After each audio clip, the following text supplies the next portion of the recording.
Assalamualaikum warahmatullahi wabarakatuh. Selamat sore, selamat siang ya buat Indonesia dan selamat pagi buat Bang Abdul Halim yang ada di Finlandia saat ini.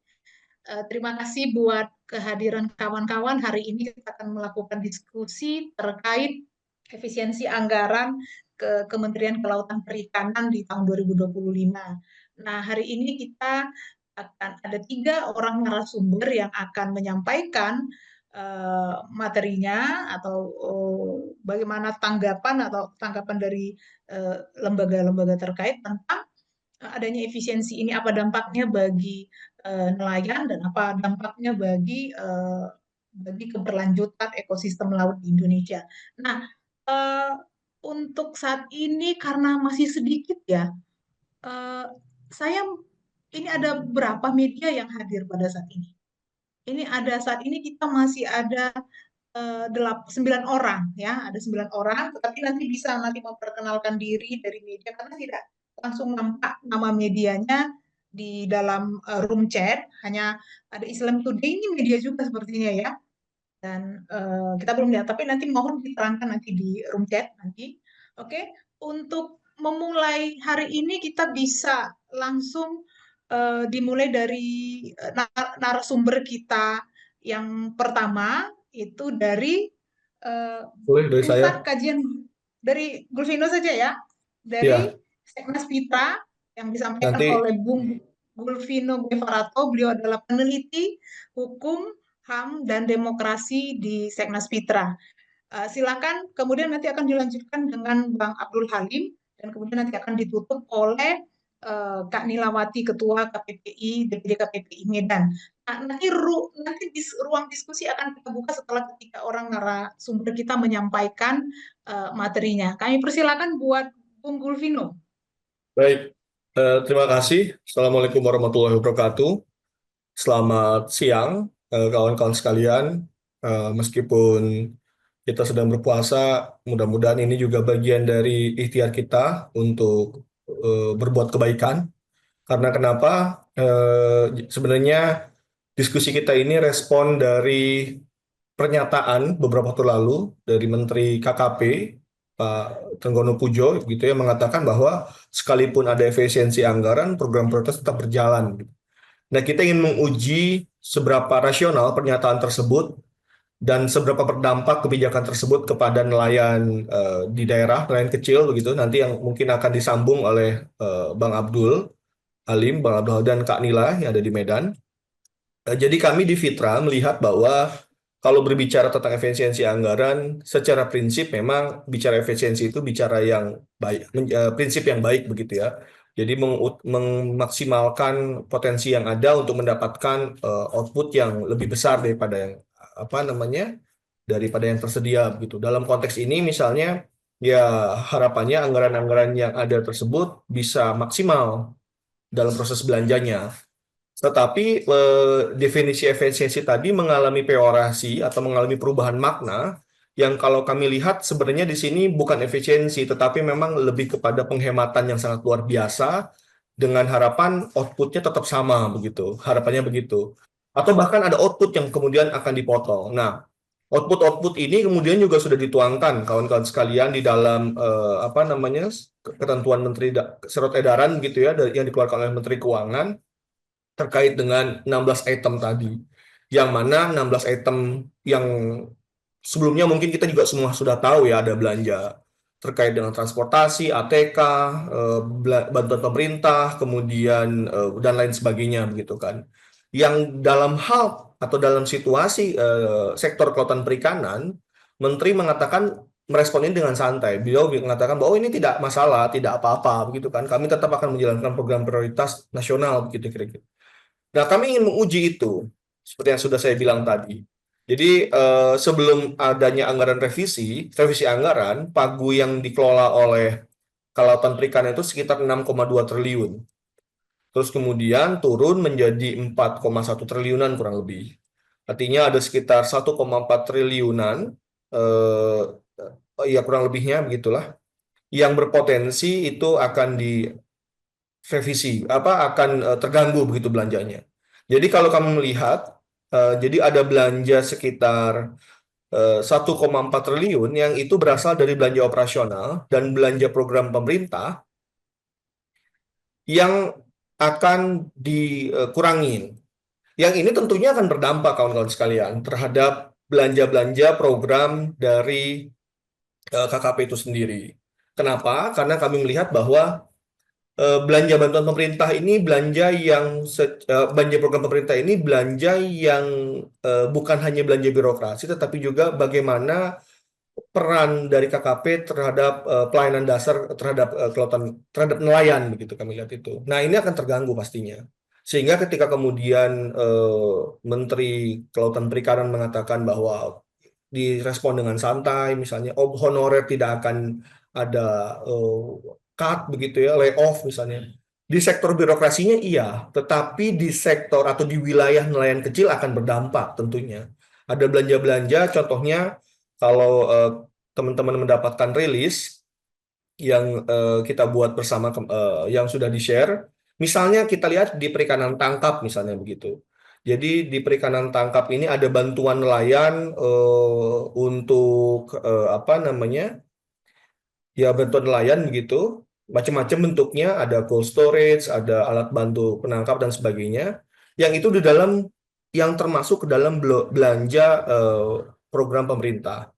Dan di kelautan perikanan sendiri yang direvisi revisinya itu sebelum direvisi 397 miliar, kemudian setelah direvisi 354 miliar.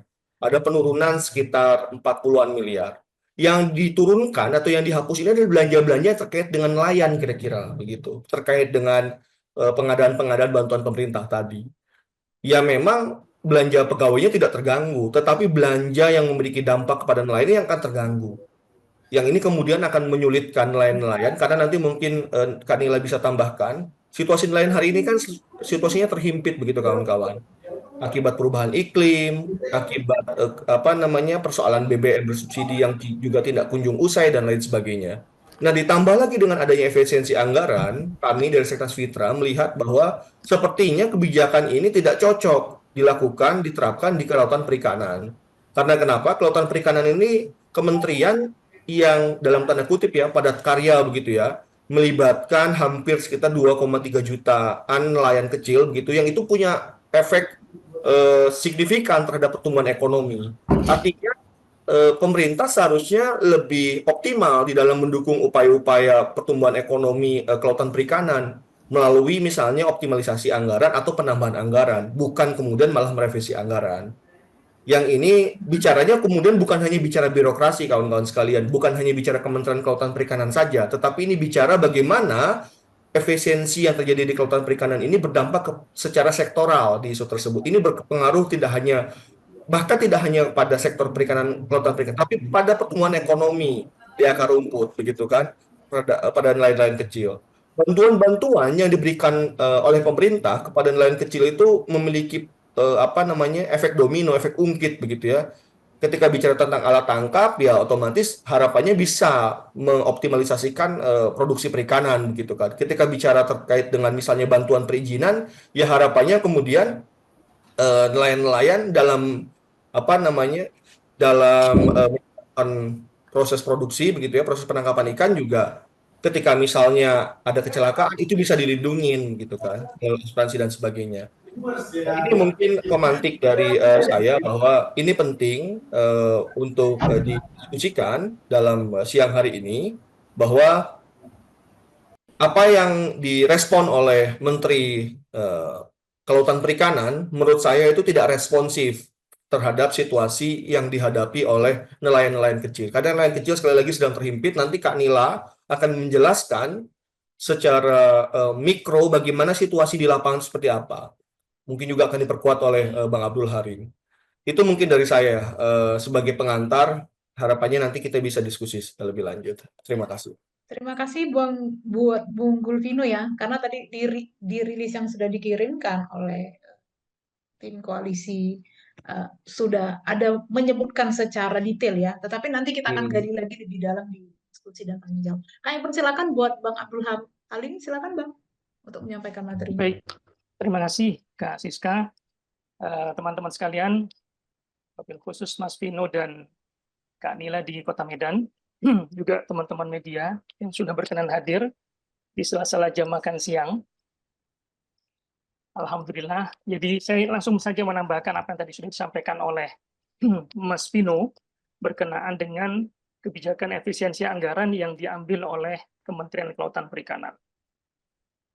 Poin pertama yang kami sampaikan adalah sepanjang tahun 2022 sampai dengan tahun 2024, kami di Pusat Kajian Maritim untuk Kemanusiaan melakukan sejumlah kajian lapangan berkenaan dengan apa yang menjadi tantangan mendasar yang dihadapi oleh masyarakat perikanan skala kecil. Kenapa kemudian kami memfokuskan kajian ini pada pelaku usaha perikanan skala kecil? Tadi sudah disampaikan oleh Mas Vino, karena 80% dari 2,3 juta nelayan di Indonesia itu didominasi oleh mereka yang menggunakan alat tangkap atau perahu, atau sebutan lainnya kapal ikan begitu, berukuran di bawah 10 gross ton berdasarkan Undang-Undang Nomor 7 Tahun 2016 tentang Perlindungan dan Pemberdayaan Nelayan. Dari kajian yang kami lakukan di Maluku Utara, kemudian juga di Aceh bersama dengan Perkumpulan Kuala, Koalisi untuk Advokasi Laut Aceh, kami dapati bahwa yang pertama yang dihadapi oleh masyarakat perikanan skala kecil, termasuk di dalamnya perempuan nelayan, adalah tidak terdistribusi dengan perlindungan pemberdayaan dengan baik. Di antaranya misalnya pendistribusian kartu kusuka, nanti bisa ditambahkan oleh Kak Nila dari KPPI Kota Medan. Kenapa kartu ini penting? Karena menyangkut pendistribusian berbagai program dan anggaran yang sudah dianggarkan, yang sudah dialokasikan oleh Kementerian Kelautan Perikanan di berbagai direktorat jenderal yang ada di bawahnya. Apakah itu menyangkut nelayan tangkap di bawah Ditjen Perikanan Tangkap, maupun pembudidaya ikan di bawah Direktorat Jenderal Pembudidayaan Ikan atau Perikanan Budidaya. Dari hasil kajian itu, temuan lain yang kami dapati adalah proses perizinan yang ternyata sekalipun sudah dianggarkan menggunakan aplikasi digital, gitu ya, tapi masih membutuhkan waktu berhari-hari dan biaya yang cukup besar. Dan ini menyulitkan masyarakat perikanan skala kecil, sekalipun mereka disampaikan bahwa proses pengajuan perizinannya gratis. Tapi pada faktanya, akibat proses perizinan yang berhari-hari ini, tidak ada kepastian, terlebih lagi setelah kewenangan pemerintah kabupaten kota berdasarkan Undang-Undang Pemerintahan Daerah dicabut, tidak lagi berwenang memberikan perizinan, maka kemudian tugasnya diambil alih oleh provinsi. Nah, bayangkan kemudian untuk nelayan-nelayan kecil yang berada di wilayah Indonesia bagian timur, mereka kesulitan untuk melakukan pengurusan perizinan karena harus mengeluarkan biaya besar tadi untuk pergi ke, sebagai contoh misalnya untuk di Maluku Utara, harus mengajukan perizinan ke Sofifi. Sebelumnya ibu kota Ternate sudah pindah ke Sofifi dari Tidore begitu. Butuh waktu berhari-hari, biayanya juga besar. Akibatnya apa? Ada ketidakpastian hukum. Ketika mereka melaut, resiko untuk diperlakukan tidak baik oleh karena ketidaklengahan itu sangat besar terjadi. Kemudian yang ketiga, di tengah dampak perubahan iklim dan hasil tangkapan ikan yang kian minim, ditambah lagi maraknya penggunaan alat tangkap ikan yang merusak, itu juga berimbas pada ketersediaan sumber daya ikan yang mulai menipis. Mengacu pada hasil kajian stok sumber daya ikan yang dilansir oleh Kementerian Kelautan Perikanan pada tahun 2023, di sejumlah wilayah pengolahan perikanan yang jumlahnya ada 11, mayoritasnya mengalami penurunan. Akibatnya, nelayan kecil dengan segala keterbatasan alat tangkap yang dia miliki, berisiko untuk tidak mendapatkan apa-apa ketika melaut. Imbasnya apa? Mereka tersangkut hutang dalam jumlah yang cukup besar dari bulan ke bulan. Nah, hal-hal seperti ini yang kemudian semestinya menjadi perhatian teman-teman di Kementerian Kelautan dan Perikanan selaku wali lah dari masyarakat perikanan skala kecil. Poin yang ketiga yang ingin kami sampaikan adalah berkenaan dengan sejumlah persoalan yang dihadapi oleh masyarakat perikanan skala kecil yang dominan di Indonesia. Nyatanya Menteri Kelautan Perikanan justru menganggap enteng persoalan-persoalan itu dengan mengatakan bahwa kebijakan efisiensi anggaran, pemotongan yang cukup drastis menurut kami, dari pagu awal 6,22 triliun, dipotong 2,12 triliun, tersisa 4,10 triliun, itu pun mayoritasnya dialokasikan untuk belanja pegawai sebesar 1,91 triliun.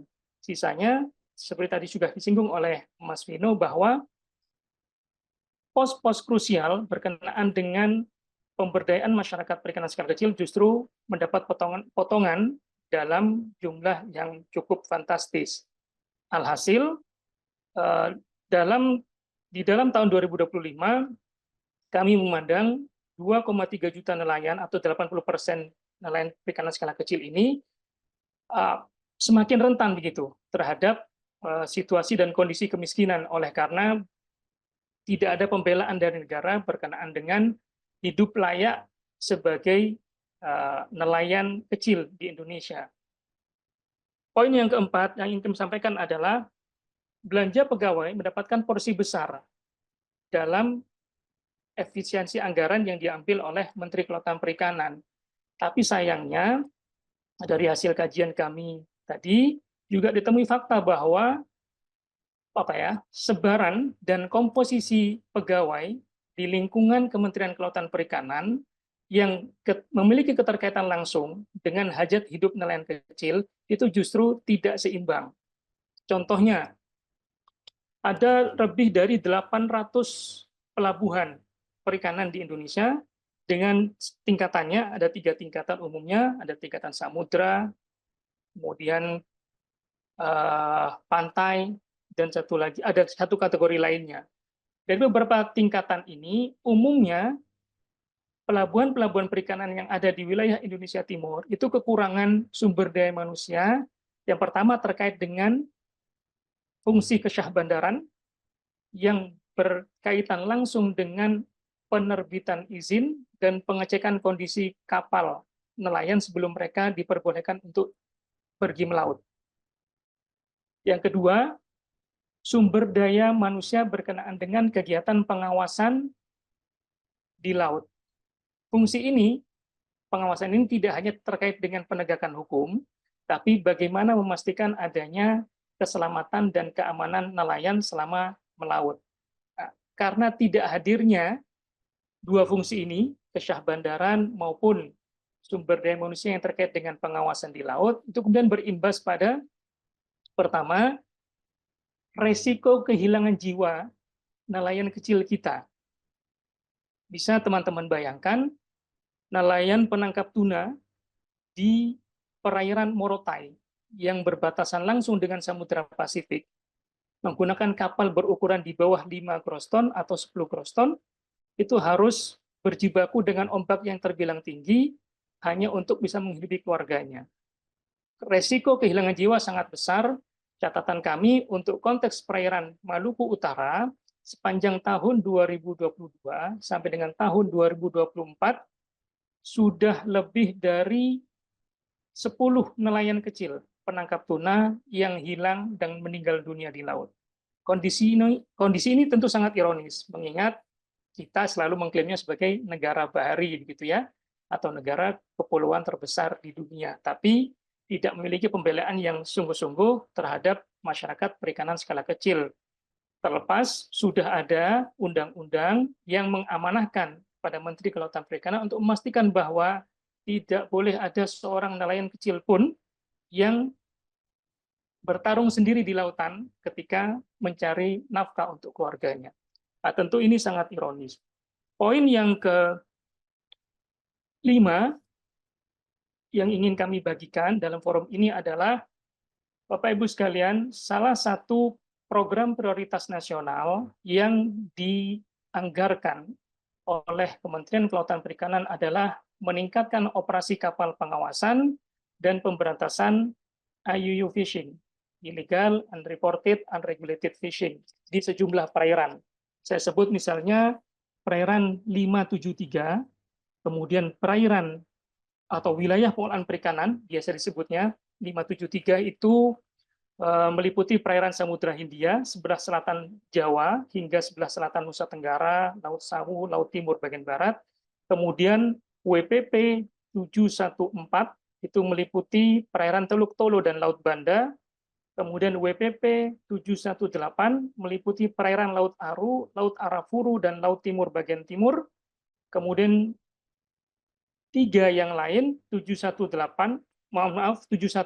dan 717. 716 ini meliputi perairan Laut Sulawesi, berbatasan langsung dengan Filipina, dan sebelah utara Pulau Halmahera di Maluku Utara. Dan terakhir 717. 717 ini meliputi perairan Teluk Cendrawasih dan Samudra Pasifik. Jadi cukup ironis begitu. Kenapa cukup ironis? Yang ditargetkan adalah pemberantasan IUU fishing, peningkatan operasi kapal pengawas, tapi nelayan kecil yang dominan jumlahnya justru tidak didukung untuk kemudian mengisi perairan-perairan ini sehingga mereka bisa menangkap ikan atau memanfaatkan sumber daya ikan dengan rasa aman dan nyaman begitu untuk menghidupi keluarga-keluarga mereka. Nah, ketika anggaran dipotong, praktis mereka kesulitan untuk pergi melaut dengan rasa aman dan nyaman tadi. Oleh karena dengan segala keterbatasan mereka miliki, kemudian kendala eksternal yang bisa jadi mereka tidak sanggup untuk mengatasinya secara sendirian begitu, sehingga membutuhkan pembelaan dari atau dukungan dari negara. Dalam bentuk apa? Pertama dalam bentuk dukungan anggaran, peningkatan kelengkapan peralatan untuk melaut, kemudian yang kedua ada perlindungan jiwa mereka, bahasa umumnya asuransi, kemudian yang ketiga ya jaminan harga ikan di tengah dampak perubahan iklim yang kian sulit mereka perkirakan. Kondisi ini kemudian bisa berimbas pada yang pertama, kapal-kapal ikan asing. Jadi kebetulan sejumlah wilayah pengolahan perikanan yang tadi saya sebutkan dan menjadi prioritas nasional pemerintah di tahun 2025 adalah wilayah yang diklaim masih kaya sumber daya ikan, terutama tuna tongkol cakalang bernilai tinggi, akan tetapi tidak diperuntukkan untuk kita.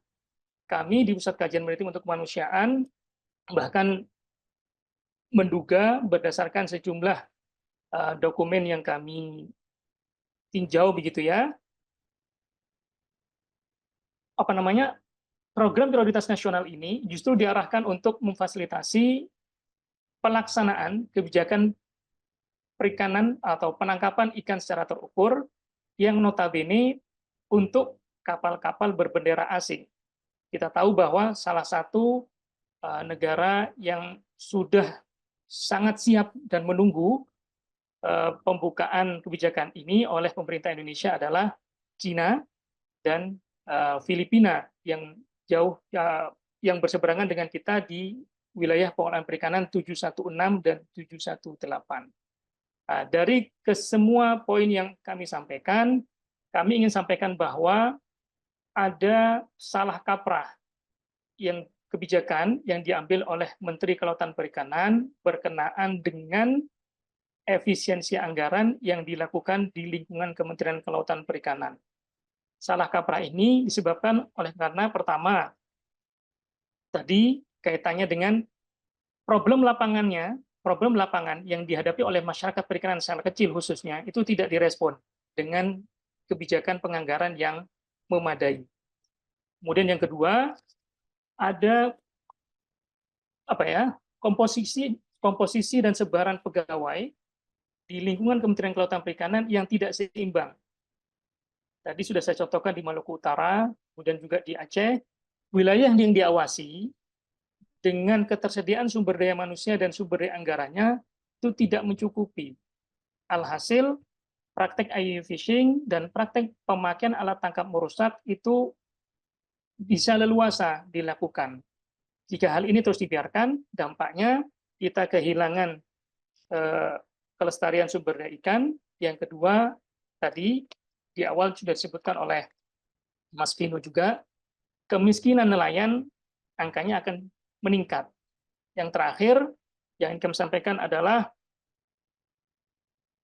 refocusing anggaran yang dilakukan oleh Kementerian Kelautan Perikanan ini perlu diperiksa kembali begitu, masih ada peluang di penyusunan anggaran APBNP perubahan tahun 2025 dengan fokus memperkuat daya dukung kehidupan masyarakat perikanan skala kecil melalui tadi pemberian perlindungan, program-program perlindungan, kemudian program-program pemberdayaan yang menyasar secara langsung hajat hidup masyarakat perikanan skala kecil, termasuk di dalamnya memberikan pengakuan politik kepada perempuan nelayan melalui pendistribusian kartu Kusuka, karena di dalamnya terkait langsung dengan berbagai fasilitas yang bisa diterima oleh mereka dari APBN maupun APBD. Saya kira itu beberapa hal yang bisa kami sampaikan sementara ini. Terima kasih. Saya kembalikan kepada Kak Siska. Terima kasih Bang Abdul Halim yang begitu detail ya menyampaikan apa dampaknya ini terhadap nelayan. Bahwa ternyata selama ini negara tidak hadir dengan penuh untuk nelayan kecil, terutama yang berada di perbatasan-perbatasan perairan Indonesia, dan dengan adanya efisiensi anggaran ini justru memperparah kondisi nelayan tradisional yang sudah terpuruk dengan kebijakan yang yang kurang melindungi nelayan selama ini. Nah, kita dengarkan langsung nih dari perempuan nelayannya yang benar-benar adalah nelayan, tinggal di pesisir dan sangat memahami kondisi-kondisi yang dialami oleh nelayan. Silakan Kak Nila. Kak Nila langsung dari Medan. Silakan Kak. Dengar suara kan nggak? Kurang kencang, kencangkan sekali lagi. Kencangkan lagi. Oke. Assalamualaikum warahmatullahi wabarakatuh. Selamat siang. Selamat menunaikan ibadah puasa ya bagi kita yang Muslim. Nah, mengenai efisiensi anggaran, ya sebelum adanya efisiensi anggaran aja, kita itu nelayan kurang dipedulikan, kurang diperhatikan gitu. Mengenai itu ada pada tahun 2022 itu kalau nggak salah itu ya, tentang penyaluran bantuan alat tangkap. Bantuan alat tangkap yang kami ajukan 14 kelompok yang dapat cuma 1 kelompok. Itu sebelum ada efisiensi anggaran. Nah, dan itu untuk yang di permukiman sanitasi dan air bersihnya itu aja pun sebelum adanya efisiensi anggaran, pemukiman pesisir di kepedulian ya katanya tidak ada anggaran. Gimana apabila terjadilah efisiensi anggaran yang saat ini yang katanya jauh pemangkasannya dari pemerintah itu, kita nggak tahu apa yang terjadi ke depannya. Sebelum adanya pemangkasan aja pun kita kurang diperdulikan, apalagi yang saat ini bakal ada pemangkasan anggaran di Dinas Perikanan. Mungkin sudah kita baca ya, ke depannya itu udah pasti sedikitlah kita dapat, sedikit itu pasti kita tersalurkan dari anggaran-anggaran yang akan dibuat Dinas Perikanan. Oke, kami di KPPI Medan pun ya pernah sih dapat bantuan dari Pemko, ya. Dari Pemko itu melalui dana CSR. Melalui dana CSR BRI, Pemko itu yang menyalurkan kepada kami. Dan ada juga itu yang bantuan hibah yang dari PSDKP Perikanan. Ternyata kami tidak apa namanya dibilangnya, tidak dapat menggunakannya gitu, karena kapasitasnya sangat tinggi. Jadi kalau kita lihat itu berarti mereka tuh sudah membuang anggaran dengan percuma gitu. Yang menurut kita yang sia-sia, yang seharusnya bisa untuk digunakan ke yang lainnya. Jadi, sorry Kak Nila, bisa diterangkan apa bantuan yang diberikan PSKP itu? Jadi kita bisa paham. apa bantuan yang diberikan SAP itu sih yang kata Kak Nila tidak bisa digunakan? Oh, itu yang bantuan apa namanya ya? Mesin pengolahan. Jadi mesin pengolahannya itu kami menerima dalam total biaya itu sekitar hampir 400 juta. Jadi kami ini bingung. Sampai sekarang tuh mesinnya itu ada di tempat saya. Mau diapain, maksud saya kan kalau memang bisa itu diolah ataupun diganti dengan yang kami butuhkan, ternyata tidak bisa. Tuh, yang alat tadi, alat mesin tadi, itu bantuan hibah dari PSDKP Perikanan. Seperti itu. Tapi kalau bantuan dari pemerintah Pemko Medan itu kemarin, ya sesuai dengan permintaan kita. Apa yang kami butuhkan, ya tidak banyak sih. Yang ya, seperti macam tempat-tempat pengolahan gitu. Pengolahan UMKM kecil-kecilan. Jadi ya sesuai permintaan kami kemarin itu, dari 5 kelompok mendapat 125 juta, dibagi 5 lah. Berarti per kelompoknya 25 juta yang kami terima. Tuh. Itu melalui dana CSR. Nah, jadi kalau kita lihat dari yang sangat jauhnya ini sampai 4,1 triliun yang dipangkas ya, ya Kak? Ya, 4,1 Iya, triliun ya. betul. Iya, Nah, dipangkasnya 1,490 miliar, bukan triliun, Kak. jauh kali pemangkasannya, sementara yang yang sebelum dipangkas saja kami pun nggak dipedulikan kan. Nah, ini lagi tentang jaminan keselamatan kerja. Perempuan itu jauh dipedulikan dari pemerintah tentang jaminan keselamatan kerja. Padahal kita itu sama bekerja, gimana laki-laki itu melaut, kita juga melaut. Gimana laki-laki itu bekerja, ya sehari lebih banyak lagi perempuan yang bekerja gitu. Aktivitas perempuan itu lebih padat. Ya mulai dari rumah sampai keluar rumah, balik lagi ke rumah, ya padatnya sangat kita rasakan gitu. Namun untuk jaminan keselamatan kerjanya itu ya kurang. Malah yang dapat laki-laki. Ya boleh sih, nah, karena laki-laki itu kan ya katanya kalau laki-laki itu kerjanya itu agak lebih berat dari perempuan. Enggak juga kalau kami bilang. Macam saya itu lihat tuh melaut, ya sama melaut. Gitu. Sama-sama kami mencari kerang di laut gitu. Nah, dan untuk kusuka lagi. Kusuka itu perempuan itu terdata sebagai pelaku usaha perikanan, namun program-program pemerintah itu untuk perempuan nelayan itu katanya nggak bisa. Ya contohnya saya pemasar ikan, saya terdaftar di Kusuka, sudah 5 tahun saya terdaftar. Nah, namun ya untuk jaminan keselamatan kerjanya itu nggak ada, nggak didaftarkan oleh mereka gitu. Jadi mereka tuh tidak mendaftarkan saya itu sebagai penerima jaminan keselamatan kerja seperti mana yang laki-laki terima gitu.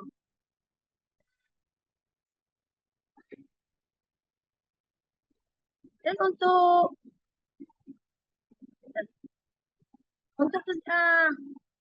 saat ini ya, saat ini kesulitan yang nelayan rasakan ya, mulai dari nelayan pencari ikan, nelayan pencari kerang, itu dampaknya sangat berpengaruh tentang adanya troll dan buka tarik 2, terus cakar, alat tangkap garuk. Pertama ya, terus tapi ya troll itu memang dari dulu kita tahu sangat mengganggu nelayan, mengganggu habitat di laut, mengganggu perkembangbiakan di laut. Karena mereka itu mulai mengangkat dari yang besar sampai yang kecilnya, itu ikan semua diikut sama mereka. Nah, setelah di darat itu ikan yang kecil-kecil itu jadi sampah sama mereka. Ya, itu sangat kan merusak Ikan yang kecil-kecil itu jadi sampah, disortir sama mereka, dibuang yang kecil-kecilnya. Jadi kan ibaratnya untuk berkembang ikannya tadi kan terganggu juga gitu. Nah, untuk yang Garut, nelayan modern Garut itu sangat mengganggu oleh nelayan tradisional mencari kerang. Kami mencari kerangnya itu dengan tangan, mereka dengan mesin. Nah, pada saat ini, saat air surut mereka itu tidak bisa untuk ke pinggir. Pada saat air dalam mereka menggaruk ke pinggir, karena disitulah masanya nelayan mencari kerang tidak ada di laut. Di saat itulah mereka itu mencari kesempatan untuk menggaruk di pinggir. Gitu. Jadi kesulitannya nelayan tradisional ini mulai dari mencari ikan, mencari kerang, ya karena kendala dari troll dan alat-alat tangkap modern yang ada saat ini, yang diizinkan oleh pemerintah. Oh, katanya nggak ada izin, tapi bisa jalan gitu. Nah, SDKB menyatakan mereka tuh tidak ada surat izinnya. Bukan tarik 2 tidak ada surat izinnya, kecuali dia satu bot baru ada surat izin. Namun mereka tuh bisa gitu, bisa mau dengan mulusnya gitu. Nah, di sini kita lihat seperti ada tumpul atas sih kita bilang, tumpul atas itu terhadap nelayan tradisional. Kami yang mengorasi, malah kami yang diintimidasi oleh mereka. Karena apa? Backingan mereka itu lebih tinggi daripada kami nggak punya backingan. Gitu. Nah, dari situ kita lihat gimana lah ke depannya dari adanya nanti efisiensi anggaran yang terjadi di Dinas Perikanan. Ya, sangatlah berdampak kepada mulai dari permukiman pesisirnya sampai nelayannya sampai di lautnya itu sangat berdampak. Gitu. Saya berharap ya kepada pemerintah ya, kepada dinas, tolong dipertimbang lagi. Pertimbangkanlah tentang efisiensi anggaran permukiman pesisir ini sangat jorok karena tidak ada anggaran. Dari kelurahan aja menyatakan tidak ada anggaran untuk permukiman pesisir tentang sanitasi dan air bersih. Apalagi nanti ke depannya gimana setelah ada pemangkasan ini. Mau kemana kami menggali supaya agar nelayan itu sejahtera. Gitu. Itu yang kami harapkan. Ya terutama perempuan yang bekerja, perempuan yang sebagai pelaku di sektor perikanan itu yang sangat-sangat mengharapkan kepedulian pemerintah, kepedulian Dinas Perikanan. Karena kami itu ini kami galakkan tentang pendataan Kusuka. Saya tuh saat ini mendata perempuan nelayan pelaku usaha perikanan dari pengolah. Kalau kita di sini nggak ada pembudidaya, pengolah, pemasar, nelayan perempuan. Saya data saat ini agar Kementerian Perikanan itu tahu tidak ada perbedaan gender di antara laki-laki dan perempuan dalam pelaku usaha perikanan. Seperti itu yang saya harapkan. Nah, jangan lagi nanti yang dapat program jaminan keselamatan kerja itu hanya laki-laki. Ya perempuan pun ya kami harapkan itu bukan tidak ada alasan kami mengharapkan asuransi itu. Pertama ya untuk pendidikan anak. Di Kusuka aja itu ya untuk anak kita terdaftar di sekolah kementerian itu syaratnya harus ada Kusuka. Jadi nelayan itu harus syaratnya untuk menjadi siswa khusus ada Kusuka. Tuh terdaftar tuh untuk ke depannya. Kalau saya lihat tuh di jaminan BPJS Ketenagakerjaan itu ada itu nama programnya untuk 2 tahun ke depan untuk anak kita kuliah gratis gitu. Nah itu kita kan kalau kami ini emak-emaknya mikir di situ ke depannya. Bukan kami mikir tuh kami mati dapat asuransi enggak gitu. Wah, kalau kami mati itu kan asuransi pun untuk kami kan gitu kan. Nah, yang kita harapkan itu ke depannya untuk anak kita gitu. Jadi ya disitulah kami mengharapkan agar efisiensi anggarannya agak dipertimbangkan, agak dipikirkan. Karena sebelum ada efisiensi aja kami tidak merasakan kepedulian pemerintah. Itulah, itu aja yang bisa saya sampaikan ke Siska. Ya. Iya. Terima kasih buat Kak Nila dari Medan yang sudah menyampaikan ya bagaimana kondisi nelayan saat ini yang semakin terjepit karena banyaknya sejumlah permasalahan, apalagi dengan adanya efisiensi anggaran ini, tentunya bantuan-bantuan kepada nelayan yang selama ini diterima dari Kementerian KKP ini justru akan berkurang ya, yang dulunya sangat kecil ya bahkan mungkin nanti bisa tidak ada. Ini yang harus diperhatikan, terutama juga tentang kinerja PSKP ya, perikanan yang ada di setiap wilayah-wilayah perikanan yang tadi juga sempat disinggung oleh Bang Abdul Halim ya, bahwa sangat sedikit sumber daya manusianya. Tapi itu kalau ada di perairan-perairan yang pedalaman. Tapi ini di Medan itu kan cukup besar ya, kota ya, tapi ternyata juga mengalami persoalan yang sama. Nah, ini tadi ketiga narasumber kita sudah menyampaikan materinya. Sekarang kita buka untuk diskusi tanya jawab untuk menggali sebenarnya apa saja sih lebih detail yang mungkin bisa kita bahas, apa sih sebenarnya yang menyasar ke belanja-belanja mana saja Kak efisiensi anggaran ini, apa nanti dampaknya terhadap nelayan tradisional, mengingat tadi begitu banyak sejumlah masalah yang diuraikan oleh masyarakat perikanan tadi yang telah disampaikan. Silakan, kami persilakan buat media, buat para peserta dari berbagai organisasi yang hadir untuk menyampaikan pertanyaannya. Kami persilakan. Ada dari room chat, saya perhatikan dulu ya, dari room chat ada nggak?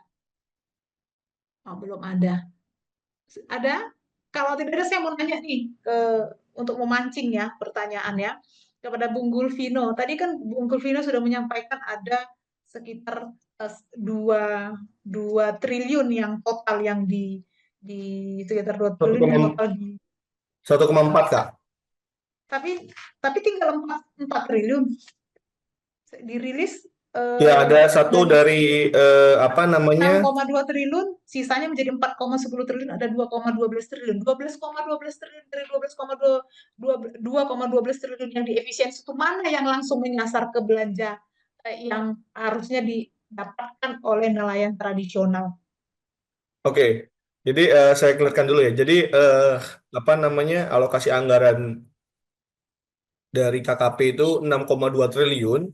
Yang RM atau rupiah murninya itu sekitar 4,3, kemudian dari PHLN itu sekitar 1,3 gitu. Jadi kita bicaranya ini kalau PHLN itu kan di dalamnya ada PNBP, BLU dan sebagainya begitu kan. Nah, ini kira-kira dari rupiah murninya saja kemudian ada efisiensi. Jadi sisanya itu sekitar 3 triliunan rupiah murninya. Rupiah murni tersebut untuk 2,8 lah kurang lebihnya ya, 1,9 itu untuk belanja pegawai, kemudian 490-an miliar itu untuk operasional, dan 464 miliar itu untuk belanja program. Nah, pertanyaannya mana nih yang kira-kira kelihatan? Jadi efisiensi anggaran yang dilakukan oleh KKP itu kan kurang lebihnya sekitar 1,4 triliun dari rupiah murni ya, saya sebutnya karena kalau PNBP dan sebagainya itu sangat fluktuatif begitu. Yang dari rupiah murni itu sekitar 1,4 triliun. Yang disasar paling banyak itu jelas bukan belanja pegawai, juga tidak dominan dari belanja operasional karena belanja operasional berkaitan dengan urusan perkantoran. Yang paling dominan adalah belanja program. Belanja program ini yang saya bilang tadi itu belanja-belanja ya memang dari belanja program ini tidak semuanya untuk nelayan begitu ya, tetapi dominan untuk bantuan terhadap nelayan gitu. Totalnya ada sekitar 1 triliunan kurang lebih yang itu kemudian diefisiensikan. Artinya maksudnya seharusnya nilai 1 triliun itu bisa memberikan kemanfaatan bagi nelayan di tahun 2025 ini melalui berbagai macam program lah begitu. Tetapi hari ini tidak. Tersisa belanja program itu hanya sekitar 464 miliar saja.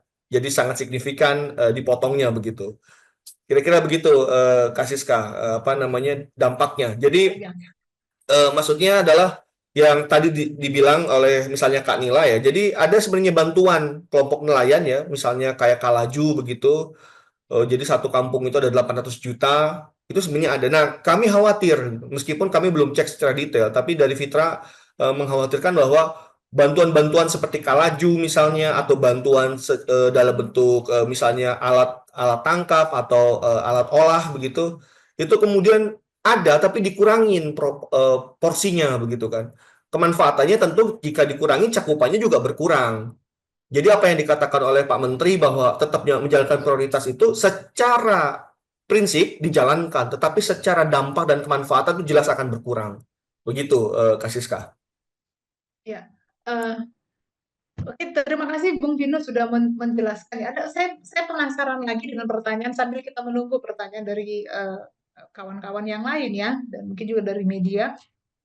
Tadi kan bahwa yang dipotong untuk belanja yang diterima langsung berupa bantuan itu hanya tinggal sekarang 420 M. Tetapi kan Ya, ada belanja-belanja yang memang bentuknya tidak bantuan, tetapi tadi itu pengawasan seperti yang disampaikan oleh Bang Abdul Halim tadi bahwa Kementerian KKP itu kan punya tanggung jawab juga melakukan pengawasan perairan. Ada memang oke. pembagian kerja di dinas provinsi ya. Dinas provinsi juga punya untuk bantuan untuk polisi laut ya, pengawasan perairan laut. Tapi kan kebanyakan ini untuk dari KKP ya anggarannya karena di dinas KKP provinsi sendiri sangat kecil. Nah, bagaimana ini dampaknya? Karena ini kan walaupun tidak didapatkan langsung oleh nelayan tradisional berupa tadi Kalaju, Kusuka, alat tangkap dan yang lain-lain. Tapi ini kan berdampak pada kondisi situasi perairan di Indonesia, khususnya Pak. perairan untuk zona ikan tangkap tradisional. Ini kan sangat berdampak. Itu apakah analisis Fitra sampai di situ kajiannya? Ya, ya. Sebenarnya kita bisa lihatnya bicara tadi pengawasan ya. Pengawasan itu unsur belanjanya apa? Itu kan untuk belanjanya pertama adalah belanja perjalanan begitu kan. Kemudian di situ yang masuknya dalam belanja operasional. Kemudian juga di situ misalnya ada belanja pegawai gitu ya. Mungkin secara kepegawaiannya, secara jumlah SDM-nya tidak berkurang. Tetapi belanja operasionalnya tadi berkurang. Maksudnya jika pengawasan ini dilakukan misalnya menggunakan kapal misalnya kan, di situ kan ada butuh BBM. Karena anggaran operasionalnya tadi berkurang hampir 500-an miliar, tentu frekuensi apa namanya jumlah atau frekuensi dari pengawasan tadi juga akan berkurang tentunya begitu kan. Yang maksudnya tadi adalah seperti yang saya bilang, bicara efisiensi ini kacamatanya tidak hanya bicara birokrasi pada akhirnya, tetapi ini bicara sistemik kemana-mana. Bicara pengawasan, misalnya secara birokrasinya oke aman, secara prosesnya berkurang, tentu tadi ada persoalan misalnya illegal fishing kah, misalnya begitu, yang kemudian itu berpotensi lebih apa namanya lebih kuat begitu ya karena pengawasan yang kurang akibat efisiensi anggaran. Itu mungkin terjadi begitu kan. Artinya dampak fungsi pelayanan bicara tusi ya, tugas dan fungsi KKP juga akan terganggu akibat dari efisiensi ini. Yang mana, oke gitu kan, terganggunya di tugas fungsi, tetapi ini dampaknya kemana-mana begitu loh Kak. Itu yang kami selalu khawatirkan. Ini juga berlaku di sektor-sektor lainnya, misalnya kayak kehutanan, kemudian pertanian juga, yang bicaranya kemudian oh bukan oh, aman program bukan. Ini bicara efek dominonya kira-kira begitu. Multiple efek yang terjadi akibat ketika tusinya dikurangin begitu ini akan berdampak kemana-mana. Ini harus dipikirkan oleh pemerintah begitu kira-kira Kak. Saya kembalikan lagi ke Kak Siska. Ya, dari Bang Abdul Halim gimana pendapatnya tentang ini, Bang? Karena tadi Bang Abdul Halim sempat menyinggung ya terkait program PSN, program prioritas nasional yang justru hanya menyasar kepada kapal-kapal berbendera asing. Ini kaitannya dengan efisiensi anggaran. Ini kan mungkin terkait dengan penerimaan negara bukan pajak ya dari sektor kelautan.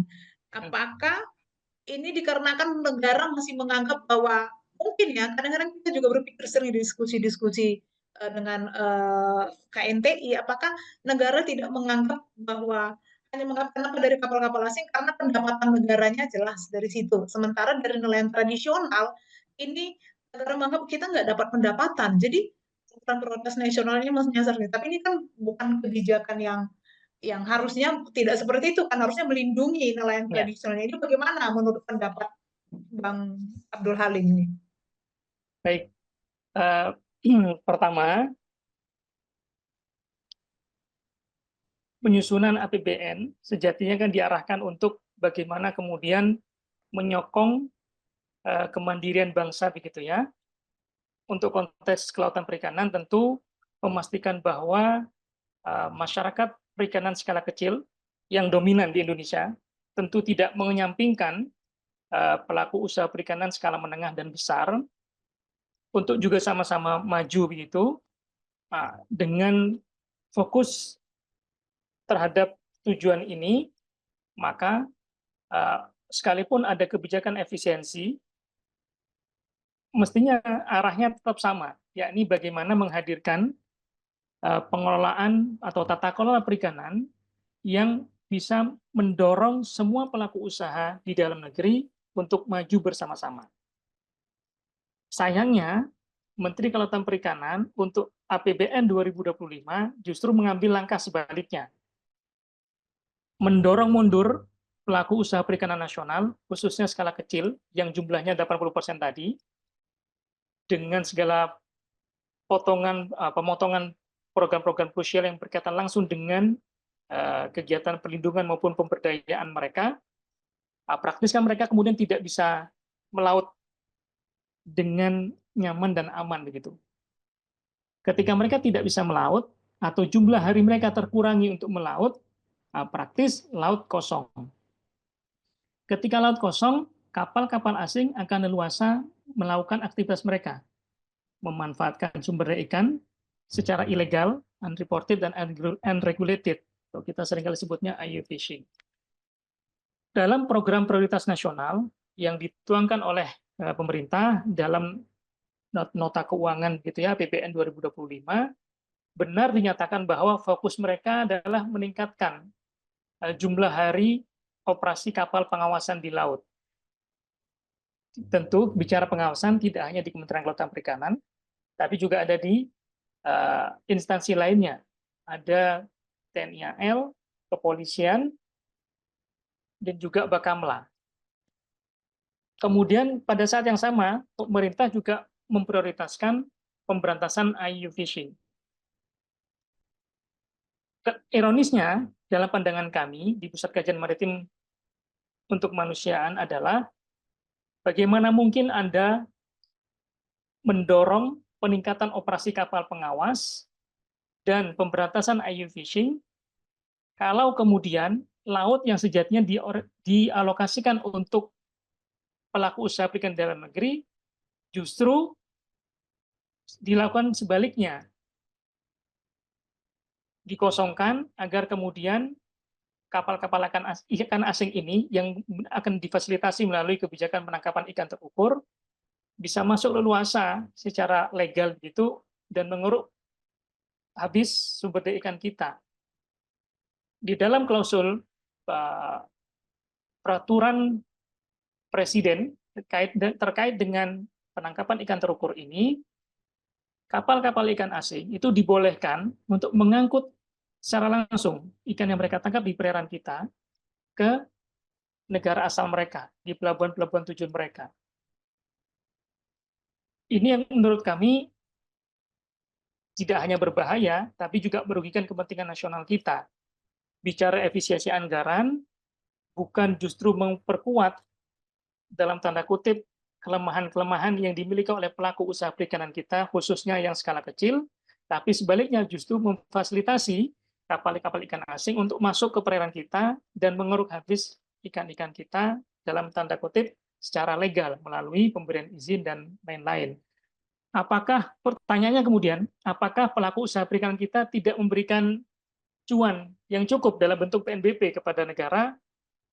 saya bisa katakan justru sebaliknya, dengan tingkat partisipasi masyarakat perikanan skala kecil untuk mau mengurus perizinan, kelengkapan begitu ya, kemudian melaporkan hasil tangkapan ikan di pelabuhan perikanan, itu menunjukkan bahwa mereka dengan sukarela terlibat dalam proses pembangunan bangsanya. Hanya kemudian niat baik ini tidak difasilitasi sebaliknya. Ketika uang sudah mereka bayarkan dalam bentuk PNBP, apakah itu untuk pemeriksaan hasil ikan mereka sebelum bisa kemudian dipasarkan di tempat mereka menangkap, dan sebaliknya justru anggaran yang masuk dialokasikan untuk hal-hal yang tidak terkait langsung dengan hajat hidup mereka. Saya ambil contoh tadi misalnya, tidak di Maluku Utara sebagai contoh, itu ada 4 pelabuhan di sana yang bergantung pada 1 orang syah bandar. Syah bandar kelautan perikanan ini fungsinya cukup vital. Sekalipun berada di bawah Kementerian Perhubungan, fungsinya sangat vital karena pertama dia memastikan kapal-kapal yang akan berangkat itu sudah dikategorikan layak untuk bisa berangkat. Kalau tidak layak, surat izin, surat laik, namanya surat laik operasi atau surat laik melaut, itu tidak bisa diterbitkan. Ketika syah bandar berada di pelabuhan A, sementara nelayan-nelayan mengajukan izin berada di pelabuhan B, ini kan kemudian ada proses penundaan perizinan. Ada berapa perut di rumah yang perlu diisi, ketika izin tidak diberikan, dan mereka memaksa tetap bisa melaut, ancaman justru akan mereka terima. Jadi kerugian mereka berlipat-lipat begitu. Pertama karena pelayanan publik yang minim, oleh karena sebaran dan komposisi pegawai di lingkungan Kementerian Kelautan Perikanan yang tidak memadai, berimbas pada hak mereka untuk mencari penghidupan yang layak di laut. Kemudian yang kedua, ketika izin tidak diberikan dan hajat hidup di rumah sudah sangat mendesak, mereka tetap turun ke laut, ancaman untuk ditangkap oleh aparat juga sangat tinggi. Nah, kerugian-kerugian seperti ini yang tidak dilihat oleh Menteri Kelautan Perikanan dalam perumusan kebijakan efisiensi anggaran. Tentu tidak sebatas pendistribusian alat-alat tangkap saja. Tadi diakui oleh Ibu Nila di Medan, seringkali pendistribusian alat-alat tangkap dalam bentuk bantuan ini hanya asal diberikan saja tanpa mempertimbangkan manfaatnya, sehingga ketika sudah diberikan, nelayan atau perempuan nelayan atau kelompok nelayan atau kelompok perempuan nelayan itu kesulitan untuk memanfaatkan alat-alat bantuan yang telah diberikan tadi. Nah, kaitannya dengan itu, contoh lain yang ingin saya sampaikan adalah bicara kaitannya dengan pegawai begitu ya.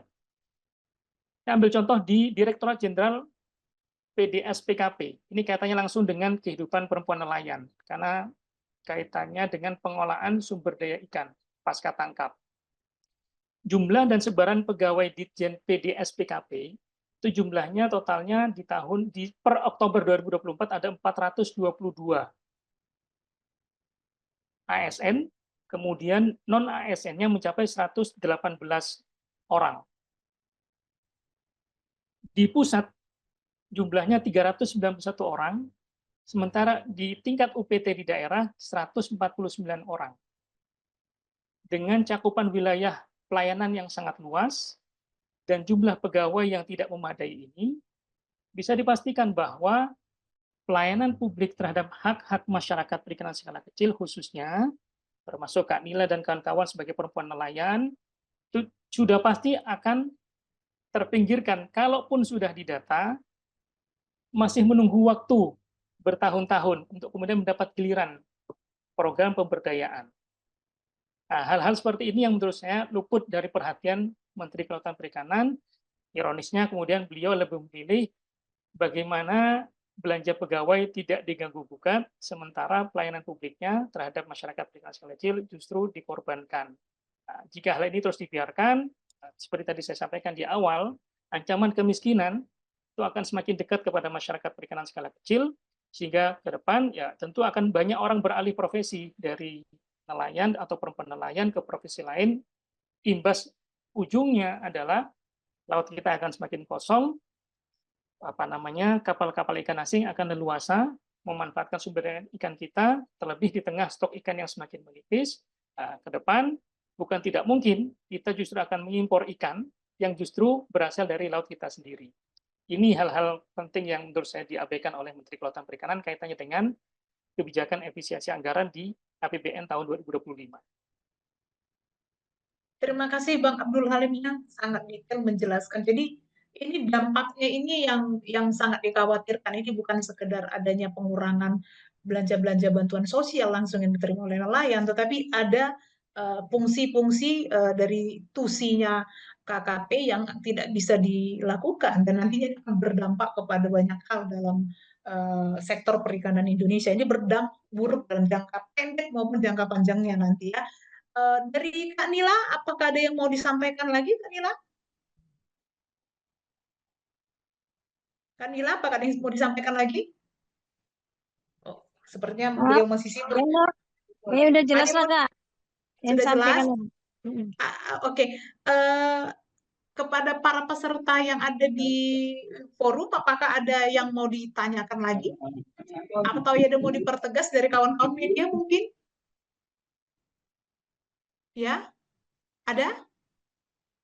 Saya periksa dulu room chat ya. Oh, dari room chat belum ada. Pertanyaan dari kawan-kawan yang lain ada? Dari kawan-kawan media? Oke, ada apa harapan dari Islam Today ya? Apa harapan kepada pemerintah perihal efisiensi ini? Mungkin nanti bisa langsung kami mintakan kepada para narasumber untuk menyampaikan closing statement-nya sambil menjawab pertanyaan dari Islam Today ya. Ini media kan ini ya. Apa dari Islam Today ID? Apa harapan kepada pemerintah perihal efisiensi ini? Nanti kepada ketiga narasumber kami mintakan sambil menyampaikan closing statement-nya. Ya, yang kami persilakan buat Bung Gulvino untuk pertama menyampaikan closing statement-nya sebelum kita menutup kegiatan Baik, diskusi kita hari ini. baik. Terima kasih Kak Siska dan teman-teman yang masih mengikuti diskusi ini. Jadi ada 3 hal yang ingin Fitra sampaikan terkait dengan efisiensi anggaran. Jadi Fitra melihat kebijakan efisiensi anggaran ini lebih pada mengakomodir impulsif politik dari Presiden Prabowo. Banyak sektor yang terkena dampak secara sporadis akibat efisiensi anggaran ini. Oleh karena itu, sudah sepantasnya pemerintah melalui Kementerian Keuangan meninjau ulang kebijakan ini. Dan kalaupun efisiensi ini tetap dilakukan, harus dilakukan dengan cermat, tidak sporadis dan impulsif. Itu yang pertama. Yang kedua, nelayan kecil tadi sudah disebutkan oleh Bang Halim dan Kak Nila, itu kira-kira jumlahnya 80% dari total nelayan Indonesia. Artinya, pemerintah tidak bisa terus-menerus memunggungi lautan, memunggungi keadaan mereka, keadaan nelayan maksudnya.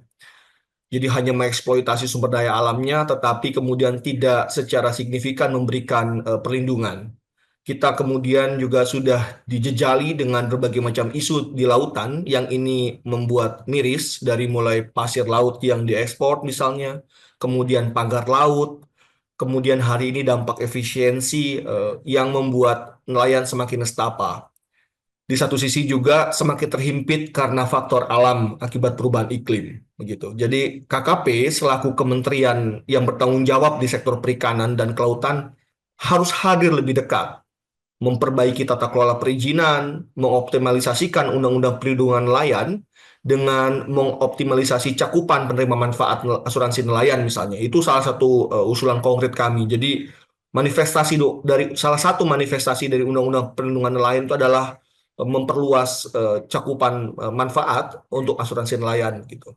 Yang ketiga, bantuan-bantuan yang diberikan pemerintah tadi juga sudah disinggung ya, harus lebih tepat sasaran.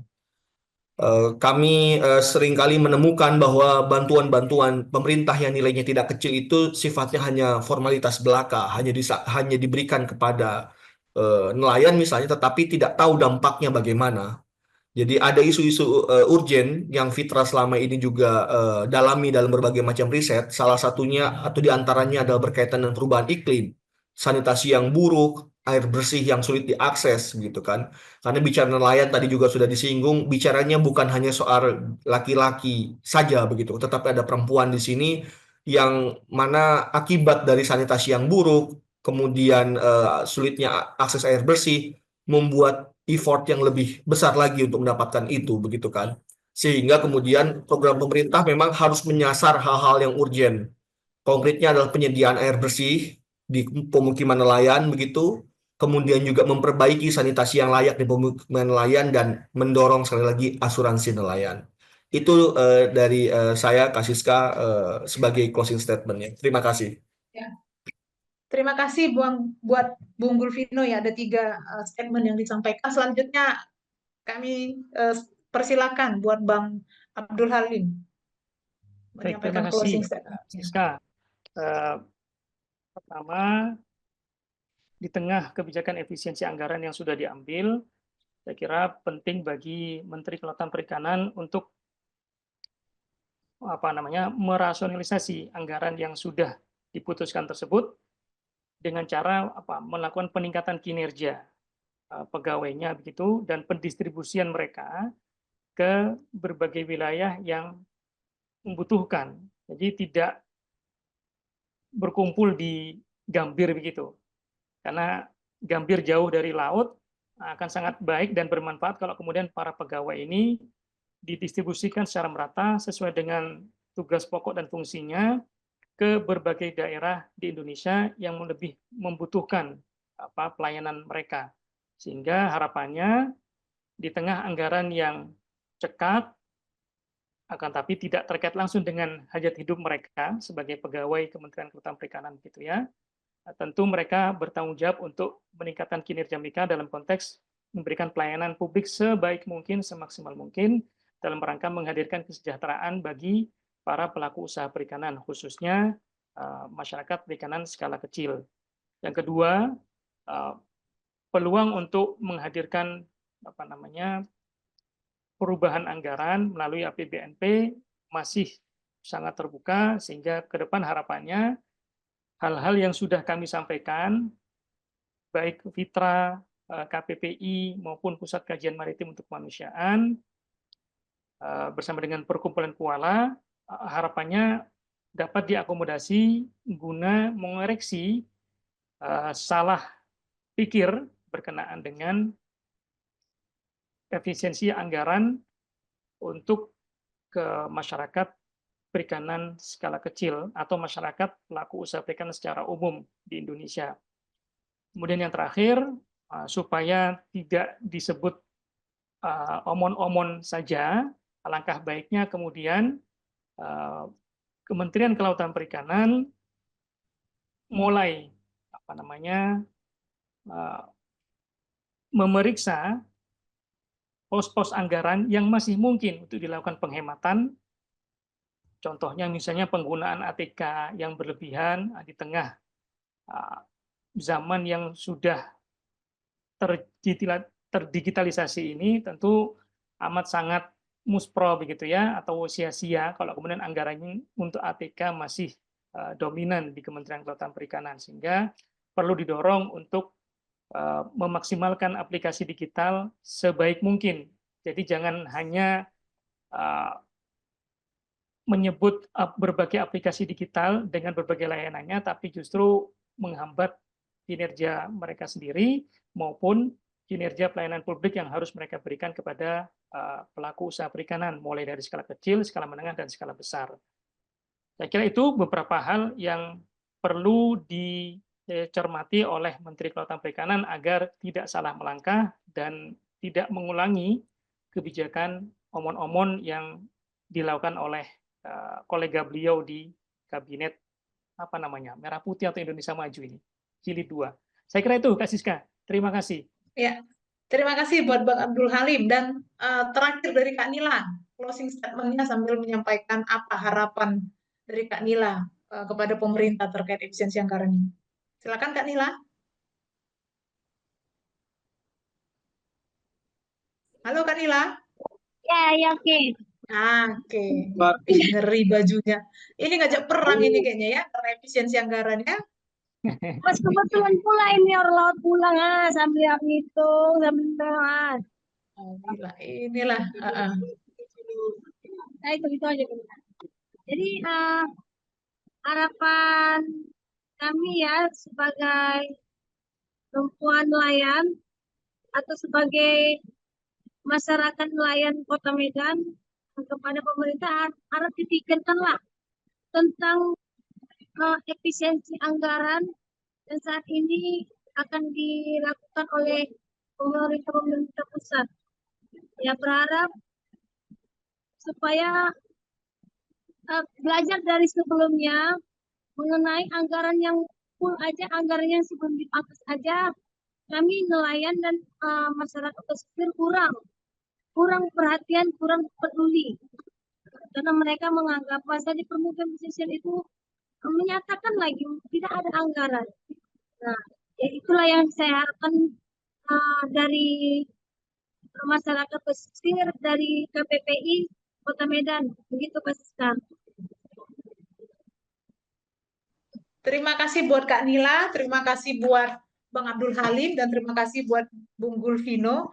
Ya, kita dapat menyimpulkan ya bahwa efisiensi anggaran yang dilakukan pada anggaran KKP ini sangat tidak berpihak kepada nelayan tradisional karena justru memangkas begitu banyak belanja-belanja yang diperuntukkan untuk nelayan tradisional, untuk pengawasan, dan ini memperlemah fungsi KKP dalam melakukan tusinya terkait kelautan. Dan dampaknya ini akan sangat berat ke depannya kalau kebijakan ini tidak segera direvisi, tidak segera diperbaiki, dampaknya bukan akan didapat hanya pada jangka panjang saja, tapi saat ini juga akan sangat terasa bagi nelayan tradisional, bagi fungsi pengawasan laut kita, dan juga akan berdampak juga pada pendapatan negara dari sektor kelautan ya gitu. Jadi ini harus segera diperbaiki. Kementerian Keuangan harus berani menyampaikan kepada Presiden untuk mengkaji ulang efisiensi ini, dan masih ada kesempatan nanti di PAPBN nanti untuk ini diperbaikin. Jangan tunggu lagi, jangan tunggu sampai dampaknya akan sangat merusak kondisi kehidupan nelayan dan kondisi laut Indonesia, karena ada sekitar 80% dari jumlah nelayan yang ada di Indonesia dan nelayan tradisional. Jangan abaikan mereka, jangan abaikan lagi laut Indonesia sebagai negara maritim, negara perairan, salah satu negara perairan yang memiliki perairan terluas di dunia. Ini tidak boleh diabaikan. Ini masalah serius. Dan kita tunggu niat baiknya pemerintah, jangan hanya sekedar omon-omon belaka. Terima kasih buat kawan-kawan dari media dan kawan-kawan yang hadir pada hari ini. Selamat sore, selamat menanti berbuka puasa. Selamat siang buat Bang Abdul Halim yang ada di Finlandia, yang masih sekitar jam 10 mungkin sekarang ya. Ya. Hidup nelayan Indonesia. Hidup masyarakat maritim Indonesia.